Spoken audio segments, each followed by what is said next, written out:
അങ്ങനെ നീണ്ട 2 ആഴ്ചയുടെ ഇടവേളയ്ക്ക് ശേഷം ഞങ്ങൾ പിന്നെയും ഒരു വീഡിയോയായി നിങ്ങളുടെ മുന്നിൽ വന്നിരിക്കുകയാണ്. ഇന്ന് പക്ഷേ ഞങ്ങളുടെ വീഡിയോ ഒരു ട്രാവൽ വീഡിയോ അല്ല, മറിച്ച് ഒരു ഇൻഫോർമേറ്റീവ് വീഡിയോ ആണ്. നിങ്ങൾക്കറിയാം, നമ്മുടെ നാട് മുഴുവൻ ഈ ദിവസങ്ങളിൽ കേൾക്കുന്നൊരു വാക്കാണ് ബേട്ടി ബച്ചാവോ. എന്നാൽ എനിക്ക് പങ്കുവെക്കാനുള്ള ആശയം ബേട്ടി ബച്ചാവോ അല്ല, മറിച്ച് ബേട്ട ബച്ചാവോ ആണ്. അപ്പം നമ്മൾ സംസാരിക്കാൻ പോകുന്നത് നമ്മളുടെ ആൺകുട്ടികൾക്കാണ് രക്ഷ വേണ്ടിയത് എന്ന് ഞങ്ങളുടെ ഒരു ആശയമാണ്. അതായത് പെൺകുട്ടികൾക്കല്ല ഇപ്പോൾ ഒരു രക്ഷ ആവശ്യം, മറിച്ച് ആൺകുട്ടികൾക്കാണ്. ഞാൻ പറയുന്നത് എന്താണെന്നല്ലേ? ഞങ്ങളുടെ വീഡിയോ മുഴുവൻ കാണുക. Welcome to Malayali influence.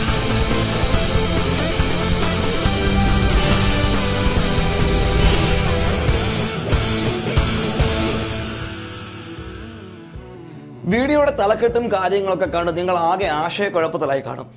നിങ്ങളിപ്പോൾ ചിന്തിക്കുന്നുണ്ടാവും വലിയ സെൻസിറ്റീവായിട്ടുള്ള എന്തോ വിഷയമാണ് സംസാരിക്കാൻ പോകുന്നതെന്ന്. അല്ല, ഒരുപാട് കാര്യങ്ങൾ കഴിഞ്ഞ കുറച്ച് ദിവസങ്ങളായി ഞങ്ങൾ കേൾക്കുന്നു. ഒരുപാട് വിഷയങ്ങൾ ഞങ്ങളുടെ ഹൃദയത്തെ വല്ലാതെ അലട്ടിയിട്ടുണ്ട്. എങ്കിൽ പോലും സെൻസിറ്റീവായി ഒരു വിഷയവും ഞാൻ പറയാൻ ആഗ്രഹിക്കുന്നില്ല. നമുക്ക് ഒരുപാട് പ്രശ്നങ്ങൾ നമ്മുടെ നാട്ടിൽ സംഭവിക്കാറുണ്ട് അല്ലേ? ഇപ്പം സ്ത്രീപീഡനമായാലും ബലാത്സംഗമായാലും മോഷണമായാലും കൊലപാതകമായാലും എല്ലാം ഒരുപാട് വിഷയങ്ങൾ നമ്മുടെ നാട്ടിൽ ദിനം പ്രതി സംഭവിക്കാറുണ്ട്. ഞാനൊരു അധ്യാപകനാണ്. അധ്യാപകന്റെ നിലയിൽ ചില കാര്യങ്ങൾ ചിന്തിക്കുമ്പോൾ ചില കാര്യങ്ങൾ ഇതിനോട് സംബന്ധിച്ച് നിങ്ങളോട് പറഞ്ഞു തരാൻ ഞാൻ ആഗ്രഹിക്കുന്നു. എന്തൊരു വിഷയമുണ്ടായാലും അത് ഒരു വലിയ ബലാത്സംഗമാകട്ടെ, കൊലപാതകമാകട്ടെ, മോഷണമാകട്ടെ, അല്ല പ്രോബ്ലം എന്ന് നമുക്ക് പറയാം. ഒരു പ്രോബ്ലം ഉണ്ടാകുമ്പോൾ ഏറ്റവും പ്രധാനമായിട്ട് നമ്മൾ ഇന്ന് ചെയ്യുന്നത് ആ സിറ്റുവേഷനെ സോൾവ് ചെയ്യാനാണ് നമ്മൾ നോക്കുന്നത്. അതായത് ആ പ്രശ്നം എന്തുകൊണ്ട് വന്നു എന്ന് നമ്മൾ അന്വേഷിക്കാറില്ല. എവിടെ നിന്നാണ് ഈ പ്രോബ്ലം ഉണ്ടാകുന്നത്? നമുക്കറിയാം എന്താണ് പ്രോബ്ലം. കുറേ വിഷയങ്ങളുണ്ട്. നമ്മളുടെ ചെറുപ്പക്കാർ, അതായത് യൗവനക്കാർ, അതായത് എസ്പെഷ്യലി ആൺകുട്ടികൾ, ഈ ദിവസങ്ങളിൽ അവർ ശരിയായ ദിശയിലേക്കല്ല അവരുടെ യാത്ര. അവരുടെ യാത്ര നമ്മൾ ചിന്തിക്കുന്ന പോലെയൊന്നുമല്ല. അല്ലെങ്കിൽ നമ്മളുടെയൊക്കെ ചെറുപ്പകാലത്ത് നമ്മളൊന്നും നടന്ന വഴികളിലല്ല ഇന്നത്തെ ചെറുപ്പക്കാർ നടക്കുന്നത്.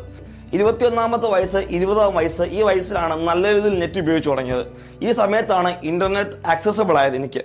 എന്നാൽ ഇന്ന് ഞാൻ പല വീടുകളിൽ പോകുമ്പോൾ, ഞങ്ങളുടെ തന്നെ പല ബന്ധുക്കളുടെ വീടുകളിലും ഞങ്ങളുടെ തന്നെ പല സുഹൃത്തുക്കളുടെ വീടുകളിലും പോകുമ്പോൾ കൊച്ചു കുഞ്ഞുങ്ങൾ യൂട്യൂബിനകത്തിരുന്ന് വീഡിയോയും കണ്ട് അത് നമുക്കിന്നെല്ലാം ആക്സസബിൾ ആണല്ലേ? പണ്ട് 20ഉം 22 വയസ്സാകുമ്പോൾ കിട്ടുന്ന ഒരു കാര്യം ഇപ്പോൾ വളരെ ചെറുപ്പത്തിലെ ആക്സസബിൾ ആണ്. അതിനകത്ത് നല്ല കാര്യങ്ങൾ ഉള്ളതുപോലെ തന്നെ ചീത്ത കാര്യങ്ങൾ ഒരുപാടുണ്ട്. അവർക്ക് അതിനകത്ത് കൂടെ കാണാൻ പറ്റുന്ന അക്രമങ്ങളും അതിനകത്ത് കാണാൻ പറ്റുന്ന അശ്ലീല കാര്യങ്ങളും ഒക്കെ ഇവരുടെ വളർച്ചയെ വല്ലാതെ സ്വാധീനിക്കാറുണ്ട് പലപ്പോഴും. പെട്ടെന്ന് നമുക്ക് പറഞ്ഞു പോകാം. രണ്ടാമത്തെ വിഷയമാണ്, ഞാൻ ചിന്തിക്കുന്ന ഒരു ചിന്ത ഞാൻ പറഞ്ഞു തരാം. രാഷ്ട്രീയം നല്ലതാണ്, നമ്മുടെ രാജ്യം ഭരിക്കുന്നവരാണല്ലേ. പക്ഷേ നമ്മളുടെ യൗവനക്കാർ ഇന്ന് വേറെ ഒരു തൊഴിലും ഇല്ലാത്തതുകൊണ്ടായിരിക്കണം ഇന്ന് ആവശ്യത്തിൽ കൂടുതൽ ഈ രാഷ്ട്രീയത്തിൽ കൊണ്ട് തലയിടുകയാണ്. ഒന്ന് രക്ഷപ്പെടാം എന്നുള്ള വിചാരത്തിലാണ്. പക്ഷേ ഈ മേലിരിക്കുന്ന ആൾക്കാർ എപ്പോഴും നമ്മുടെ യൗവനക്കാരെ അവരുടെ ആവശ്യങ്ങൾക്ക് വേണ്ടി ഉപയോഗിച്ച് അവസാനം കരിവേപ്പല പോലെ എടുത്ത് എറിയത്തേ ഉള്ളൂ.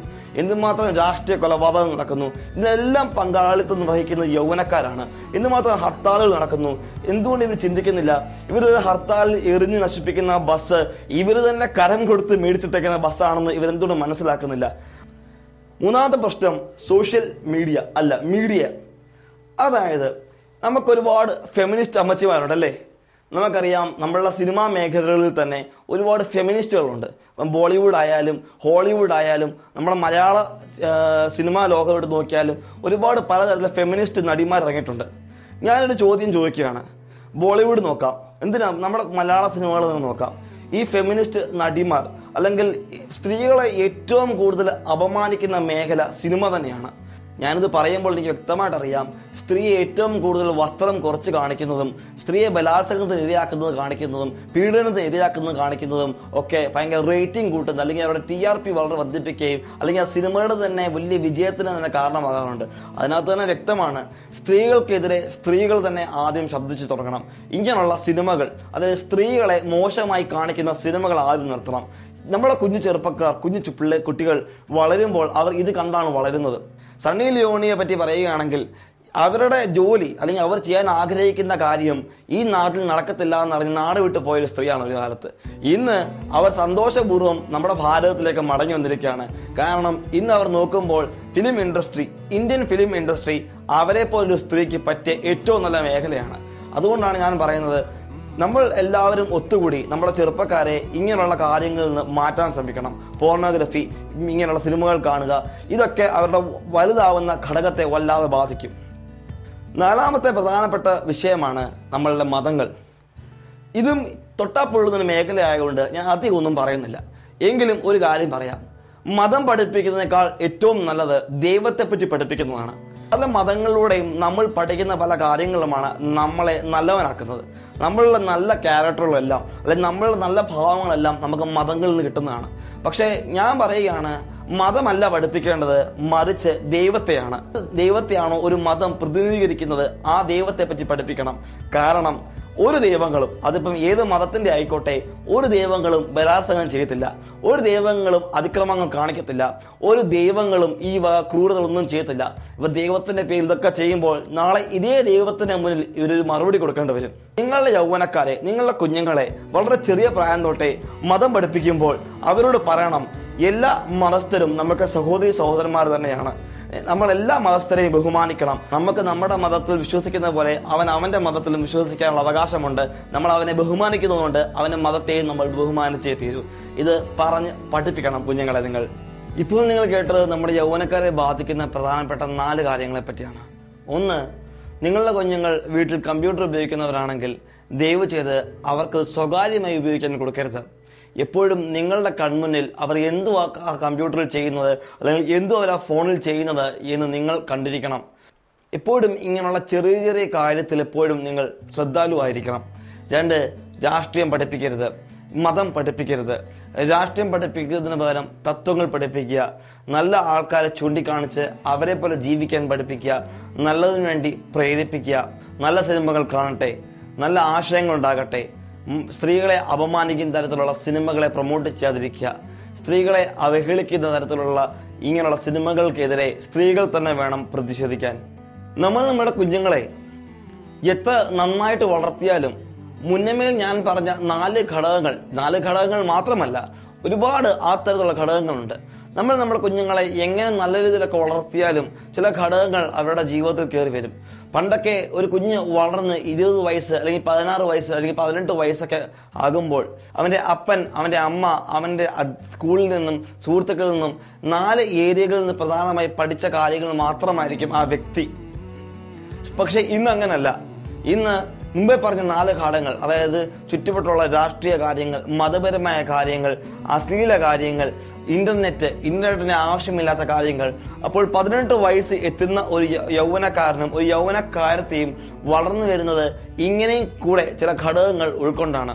എന്നാൽ നമ്മുടെ കുഞ്ഞുങ്ങളെ നന്നായി ഇതൊക്കെ പറഞ്ഞ് പഠിപ്പിച്ച് നല്ല രീതിയിൽ വളർത്തുന്നുണ്ട് അവർക്ക് ഇതിന്റെ വലിയ ദോഷഫലം ഉണ്ടാകാൻ സാധ്യതയില്ല. അപ്പോൾ ഇങ്ങനെയുള്ള വിഷയങ്ങൾ, അതായത് മുന്നമേൽ ഞാൻ പറഞ്ഞ ആ 4 കാര്യങ്ങൾ ആരെയൊക്കെയാണ് ബാധിക്കുന്നത് നമുക്ക് നോക്കാം. പ്രധാനമായിട്ടും ദാരിദ്ര്യ രേഖയിൽ ജീവിക്കുന്ന കുഞ്ഞുങ്ങളിലാണ് ഇത് കൂടുതലും ബാധിക്കുന്നത്. കാരണം കാണുന്നതെല്ലാം നല്ല നല്ല കാഴ്ചകളാണ്, പക്ഷെ അവരുടെ സ്വന്തം ജീവിതത്തിൽ ഒന്നുമില്ല. അങ്ങനെ പെട്ടെന്ന് നന്മ തേടി പോവുകയാണിവർ. അതുകൊണ്ടാണ് മോഷണവും കാര്യങ്ങളൊക്കെ എപ്പോഴും താഴെക്കിടെ കിടക്കുന്ന ആൾക്കാരാണ് കൂടുതൽ സംഭവിക്കുന്നത്. അത് അവരുടെ കുറ്റമൊന്നുമല്ല. സൊസൈറ്റി അല്ലെങ്കിൽ അവർക്ക് കിട്ടേണ്ട പരിഗണന അവർ കിട്ടാതെ വരുമ്പോൾ അവർ പിടിച്ചു മേടിക്കാൻ ശ്രമിക്കും. ബ്രോക്കൺ ഫാമിലി, അതായത് തകർന്ന കുടുംബങ്ങൾ. എല്ലാ കാര്യത്തിൻ്റെയും ഉത്ഭവം കുടുംബത്തിൽ നിന്നാണ്. അതുകൊണ്ട് കുടുംബത്തിലെ ഭാര്യയും ഭർത്താവും സന്തോഷമായി ജീവിച്ചാൽ മാത്രമേ അത് കണ്ട് കുഞ്ഞിനും ഒരു ഹെൽത്തി ഗ്രോത്ത് ഉണ്ടാകത്തുള്ളൂ, അവനും ആരോഗ്യപരമായ ഒരു വളർച്ച ഉണ്ടാകത്തുള്ളൂ. അപ്പനും അമ്മയും തമ്മിൽ തല്ലുകയും അപ്പനും അമ്മയും വേർപിരിച്ചും ജീവിക്കുന്ന ഒരു കുടുംബത്തിനകത്തെ വളർന്നു വരുന്ന കുഞ്ഞിന്റെ ഹൃദയത്തിലും ലോകത്തിലെ അക്രമങ്ങളും ആവശ്യമില്ലാത്ത ചിന്തകളും ഒക്കെ വന്നുകൂടാൻ സാധ്യതയുണ്ട്. അൺഅറ്റൻഡഡ് ടീനേജ്, ഗൾഫിന്റെ പ്രദേശത്തിൽ നമ്മൾ ജീവിക്കുമ്പോൾ നമ്മൾ നേരിടുന്ന വിഷയമാണ്. ഭാര്യയ്ക്കും ജോലിക്ക് പോകണം, ഭർത്താവിനും ജോലിക്ക് പോകണം. കുഞ്ഞുങ്ങൾ എന്തേ? അപ്പനും അമ്മയുടെയും മുഖം കണ്ടു വളരേണ്ട കുഞ്ഞുങ്ങൾ കൂടുതലും കാണുന്നത് വേലക്കാരുടെ മുഖവും നാട്ടിലുള്ളവരുടെ മുഖവും അങ്ങനെയുള്ളവരുടെ കുറേ പേരുടെ മുഖം കണ്ടാണ് അവർ വളരുന്നത് തന്നെ. എന്നാൽ അവർ വളരുമ്പോൾ അവർക്ക് വേണ്ടിയ ഗൈഡൻസും കാര്യങ്ങളൊന്നും നേരെ ചൊവ്വേ കൊടുക്കുവാൻ ഇവർക്കൊന്നും കഴിയത്തില്ല. അപ്പനും അമ്മയും കൊടുക്കേണ്ടത് അപ്പനും അമ്മയും തന്നെ കൊടുക്കണം. മോശമായ പ്രവണത കണ്ടുവരുന്നത് മദ്യപിക്കുകയും മയക്കുമരുന്ന് ഉപയോഗിക്കുകയും ചെയ്യുന്ന കുഞ്ഞുങ്ങളിലാണ്. ഇത് ഞാൻ പറയുമ്പോൾ നിങ്ങൾ ചിന്തിക്കും, കുഞ്ഞുങ്ങൾ ഇതൊക്കെ ഉപയോഗിക്കുമോ എന്ന്. നമ്മുടെ നാട്ടിൽ തന്നെ കൊച്ചിയിലും പല ഭാഗങ്ങളിലുമായിട്ട് വളരെ ചെറിയ സ്കൂളുകൾ കുഞ്ഞുങ്ങൾക്ക് മയക്കുമരുന്ന് എത്തിച്ചു കൊടുക്കുന്ന സംഘങ്ങൾ പ്രവർത്തിക്കുന്നുണ്ട്. ഇങ്ങനെ മയക്കുമരുന്നത്തിനും മദ്യത്തിനും അടിമകളായ കുഞ്ഞുങ്ങൾക്ക് അവരുടെ ഹൃദയത്തിൽ വളരുന്നത് മൊത്തം വിഷമായ കാര്യങ്ങളാണ്. അവൻ വളർന്ന നാളെ ചിലപ്പോൾ ഇത് IAS ഒരു പോലീസുകാരൊന്നും ആകത്തില്ല. അവൻ വളരുമ്പോൾ നാളെ ഒരു ബലാത്സംഗിയോ ഒരു പീഡിപ്പിക്കുന്ന ഒരു വ്യക്തിയായോ മാറത്തുള്ളൂ. വേറൊരു പ്രധാനപ്പെട്ട കാര്യമാണ് എപ്പോഴും കുഞ്ഞുങ്ങളെ കുഞ്ഞു കാര്യങ്ങൾ പ്രോത്സാഹിപ്പിക്കുക. നമുക്കൊന്നും ഇല്ലാത്തൊരു കാര്യമാണ്. ഒരാൾ നല്ലത് ചെയ്താൽ നല്ലത് എന്ന് പറയുവാൻ നമ്മളെ കൊണ്ട് കഴിയത്തില്ല. നമ്മളുടെ കുഞ്ഞുങ്ങൾ ചെയ്യുന്നത് ചെറിയൊരു കാര്യമാണെങ്കിലും ചിലപ്പോൾ അവരിന്നൊരു ചായ ആയിരിക്കും ഉണ്ടാക്കി നമുക്ക് തന്നത്. എങ്കിൽ പോയി മോനെ നിന്റെ ചായ വളരെ നന്നായിരിക്കുന്നു, മോളെ നിന്റെ ചായ വളരെ നന്നായിരിക്കുന്നു എന്ന് പറഞ്ഞ് അവരെ ഒന്ന് സന്തോഷിപ്പിക്കണം. അത് വളരെ അത്യാവശ്യ കാര്യമാണ്. നമ്മൾ പെൺകുട്ടികൾക്ക് കൊടുക്കുന്ന റെസ്ട്രിക്ഷൻസ് ഒന്നും ആൺകുട്ടികൾക്ക് പലപ്പോഴും കൊടുക്കാറില്ല. അതുകൊണ്ട് തന്നെ അവർ എന്താണ് ചെയ്യുന്നത്, അവർ എങ്ങനെയാണ് വളരുന്നത് ഒന്നും നമ്മൾ ശ്രദ്ധിക്കാറില്ല. കൂടുതലും അവൻ ആൺകുഞ്ഞല്ലേ, അവൻ അവൻ്റെ രീതിക്ക് പൊയ്ക്കോളും, അവനൊരു ആപത്തും വരത്തില്ല. പക്ഷേ ഇവൻ എന്തൊക്കെയാണ് വെളിയിൽ പോയി പഠിച്ച് വീട്ടിനകത്ത് വരുന്നതെന്ന് മാതാപിതാക്കൾ എപ്പോഴും ശ്രദ്ധിച്ചുകൊണ്ടിരിക്കണം. ഇവനുണ്ടാകുന്ന അഡിക്ഷൻസ് എന്തൊക്കെയാണ്, ഇവനെ ബാധിക്കുന്ന അഡിക്ഷൻസ്. ചിലപ്പോൾ അത് പോർണോഗ്രഫി ആകാം, ചിലപ്പോൾ അത് വയലന്റ് സിനിമകൾ കാണുന്നതാകാം, ചിലപ്പോൾ ഡ്രഗ് അഡിക്ഷൻ ആകാം, അല്ലെങ്കിൽ ആൽക്കഹോളിക് അഡിക്ഷൻ ആകാം. അങ്ങനെ ഒരുപാട് തരത്തിലുള്ള അഡിക്ഷൻസ് വെളിയിൽ കുഞ്ഞിനെ കാത്തിരിപ്പുണ്ട്. അതുകൊണ്ട് എപ്പോഴും പെൺകുഞ്ഞുങ്ങളെ നോക്കുന്നത് പോലെ തന്നെ ആൺകുഞ്ഞുങ്ങൾക്കും സമയം വെക്കണം. വീട്ടിൽ കയറി വരേണ്ട സമയം, വീട്ടിൽ പുറത്തു പോകേണ്ട സമയം, കളിക്കാനൊരു സമയം, പഠിക്കാനൊരു സമയം, അങ്ങനെ എല്ലാത്തിനും സമയം വെച്ച് കൊടുക്കണം. നമുക്ക് ആൺകുഞ്ഞുങ്ങളെ നല്ല ആൺകുട്ടികൾ ഉണ്ടായാൽ മാത്രമേ നല്ലൊരു രാജ്യം ഉണ്ടാകത്തുള്ളൂ. എന്നാൽ മാത്രമേ നമ്മളുടെ സ്ത്രീകൾ സുരക്ഷിതമായി ഇരിക്കാൻ പറ്റത്തുള്ളൂ. നമ്മൾ ആൺകുട്ടികളല്ലേ ഇവർക്ക് സംരക്ഷണം കൊടുക്കേണ്ടത്. ജോർജ് ജാക്സൺ ഇങ്ങനെ പറഞ്ഞു, no guidance, not enough mentors to teach younger people what's right and what's wrong. അതായത് ഏറ്റവും വലിയ ദുരന്തം കുഞ്ഞുങ്ങൾ വളരുമ്പോൾ തന്നെ അവരെ ശരി ഏത് തെറ്റ് ഏത് എന്ന് പഠിപ്പിക്കാതെ വളർത്തുന്നതാണ് എന്നാണ് ജോർജ് ജാക്സൺ പറഞ്ഞിരിക്കുന്നത്. ഇങ്ങനെ യൗവനക്കാർ വഴിതെറ്റി പോകുമ്പോൾ നമ്മൾ ശരിക്കും ആരെയാണ് കുറ്റപ്പെടുത്തേണ്ടത്, അല്ലേ? ആരെയാണ് നമ്മൾ കുറ്റം പറയുക? എല്ലാ വിഷയങ്ങളുടെയും ഉത്ഭവം കുടുംബത്തിൽ നിന്നാണ്. അപ്പനും അമ്മയുമാണ് ഒരു കുഞ്ഞുങ്ങളുടെ ആദ്യത്തെ അധ്യാപിക. ഒരു കുട്ടിയുടെ ജീവിതത്തിലെ ആദ്യ പാഠങ്ങൾ പഠിക്കുന്നത് അപ്പനും അമ്മയുടെയും ജീവിതത്തിലാണ്. അപ്പനും അമ്മയും കുടുംബത്തിൽ എങ്ങനെ പെരുമാറുന്നു എന്നുള്ളത് ഒരു കുട്ടിയുടെ വളർച്ചയുടെ പ്രധാനപ്പെട്ട ഒരു ഘടകമാണ്. സ്കൂളിൽ പോകുന്ന കുട്ടികൾ അവിടെ വേറൊരു ലോകം ഉണ്ടാക്കിയെടുക്കും. അത് അവരുടെ വേറൊരു ലോകമാണ്. അവിടെ അവർക്ക് ടീച്ചർമാരുണ്ട്, കുട്ടികളുണ്ട്. നല്ല സ്കൂളുകളിൽ വിട്ട് കുഞ്ഞുങ്ങളെ പഠിപ്പിക്കണം.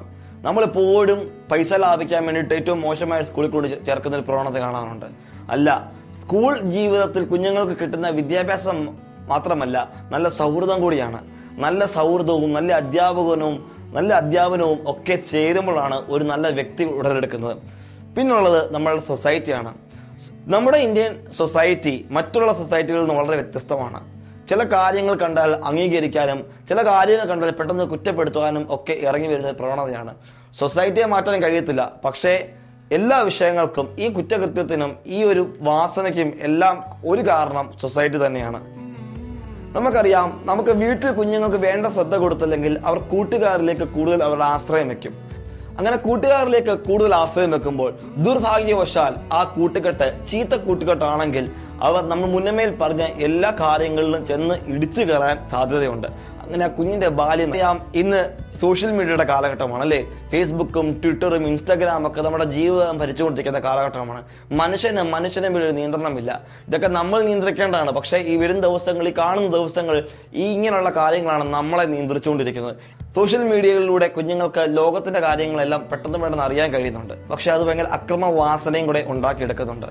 അതുകൊണ്ട് പറ്റുന്നത്രയും കുഞ്ഞുങ്ങളെ സോഷ്യൽ മീഡിയയിൽ നിന്ന് അകറ്റി വെക്കണം എന്നും കൂടെ ഓർമ്മപ്പെടുത്തുകയാണ്.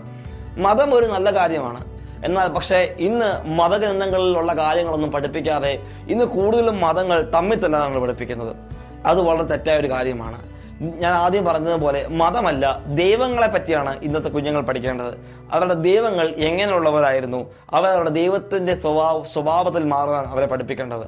മത നേതാക്കൾ അവരുടെ സ്വകാര്യ താല്പര്യങ്ങൾക്ക് വേണ്ടി പലതും നമ്മളെ പഠിപ്പിച്ച് തമ്മിൽ തല്ലിക്കും. അതൊക്കെ രാഷ്ട്രീയപരമായും മതപരമായും അവർക്ക് ഒരുപാട് സാമ്പത്തിക ലാഭവും അല്ലെങ്കിൽ പലതരത്തിൽ ലാഭവും ഉണ്ടാക്കി കൊടുക്കുന്ന സംഗതികളാണ്.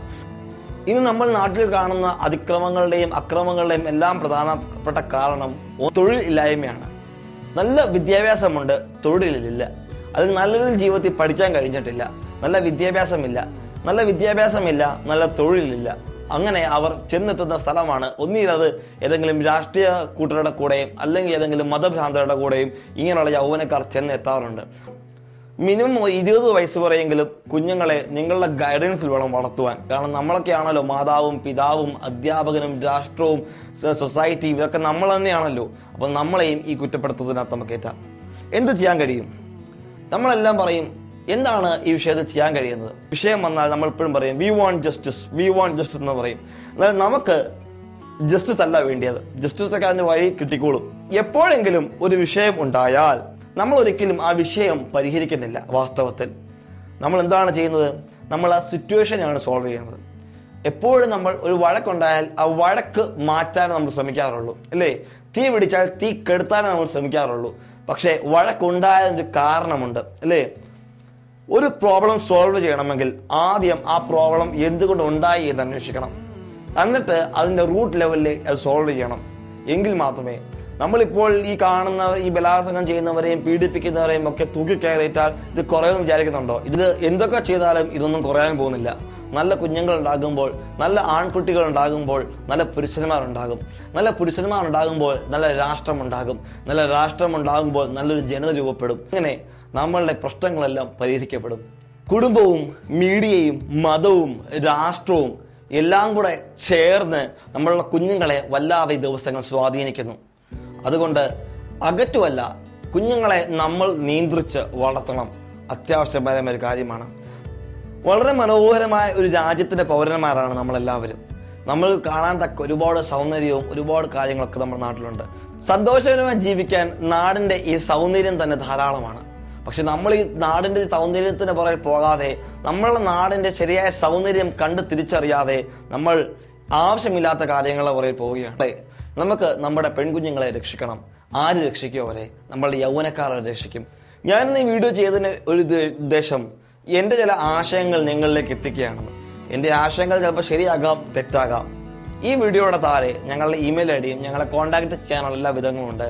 ഞങ്ങളുടെ യൂട്യൂബ് ചാനൽ നിങ്ങൾ തന്ന എല്ലാ സഹകരണങ്ങൾക്കും നന്ദി. തുടർന്നും ഞങ്ങളുടെ ചാനൽ നിങ്ങൾ സബ്സ്ക്രൈബ് ചെയ്യുകയും ഞങ്ങളെ ഈ ഉദ്യമത്തിൽ സപ്പോർട്ട് ചെയ്യുകയും ചെയ്യണമെന്ന് അപേക്ഷിച്ചുകൊള്ളുന്നു. ഇനി അടുത്ത വീഡിയോയിൽ നമ്മൾ വീണ്ടും കാണുന്ന പറയും. Signing off Lijo George.